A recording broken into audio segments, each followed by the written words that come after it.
പ്ലാന്റിന്റെ അടുത്ത Onam offer sale വീഡിയോയിലേക്ക് എല്ലാവർക്കും സ്വാഗതം. അപ്പൊ ഇപ്രാവശ്യം നമ്മൾ കൊണ്ടുവന്നിരിക്കുന്നത് മണി പ്ലാന്റ്സിന്റെ രണ്ട് വെറൈറ്റി ആണ്. എൻജോയ് പോത്തോസും അതേപോലെ തന്നെ മാർബിൾ പോത്തോസും. രണ്ടും നല്ല അടിപൊളിയായിട്ട് ഒരുപാട് ഷൂട്ട്സ് ഒക്കെ ആയിട്ടുള്ള പ്ലാന്റ്സ് ആണ് ഇപ്പൊ നമുക്ക് സ്റ്റോക്ക് വന്നിരിക്കുന്നത്. ആദ്യത്തേത് എൻജോയ് പോത്തോസ്. ഇതിൽ നിങ്ങൾക്ക് നോക്കുമ്പോൾ തന്നെ എത്രത്തോളം പ്ലാന്റ്സ് ഉണ്ടെന്ന് മനസ്സിലാക്കാൻ പറ്റും. അതേപോലെ തന്നെ മാർബിൾ പോത്തോസിലും എത്രത്തോളം പ്ലാന്റ്സ് ഉണ്ടെന്നുള്ളത് മനസ്സിലാക്കാനായിട്ട് പറ്റും. ഒരുപാട് ഷൂട്ട്സ് ഉണ്ട്. ഇതിന്റെ കളർ ഷെയ്ഡ് വരുന്നത് ഡാർക്ക് ഗ്രീനും അതേപോലെ തന്നെ വൈറ്റ് ഒക്കെ മിക്സ്ഡ് ആയിട്ടുള്ള കളർ ഷെയ്ഡാണ് വരുന്നത്. മാർബിൾ പോത്തോസിന്റെ കാര്യത്തിലാണെങ്കിൽ ലീഫിൽ ഒരു മാർബിൾ പാറ്റേൺ ആണ് വരുന്നത്, വൈറ്റും ഗ്രീനും ഒക്കെ ആയിട്ട്. നല്ല അടിപൊളിയായിട്ടുള്ള രണ്ട് വെറൈറ്റി പ്ലാന്റ്സ് ആണ്.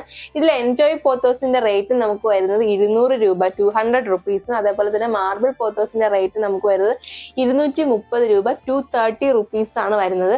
അപ്പൊ ഈ പ്ലാന്റ്സ് കളക്ട് ചെയ്യാനായിട്ട് നമ്മൾ താഴെ കൊടുത്തിരിക്കുന്ന വാട്സ്ആപ്പ് നമ്പറിൽ മെസ്സേജ് അയച്ച് ഓർഡർ പ്ലേസ് ചെയ്യാവുന്നതാണ്. അപ്പൊ നമ്മുടെ ചാനൽ മറക്കാതെ ഒന്ന് സബ്സ്ക്രൈബ് ചെയ്തുകൂടെ സപ്പോർട്ട് ചെയ്യുക. ഇതുപോലുള്ള അടിപൊളിയായിട്ടുള്ള ഓഫേഴ്സ് ഇനിയും വരുന്നുണ്ട്. അപ്പോൾ പ്ലാൻസ് വേണ്ടവർ പെട്ടെന്ന് തന്നെ ഓർഡർ പ്ലേസ് ചെയ്ത് കളക്ട് ചെയ്തോളൂ.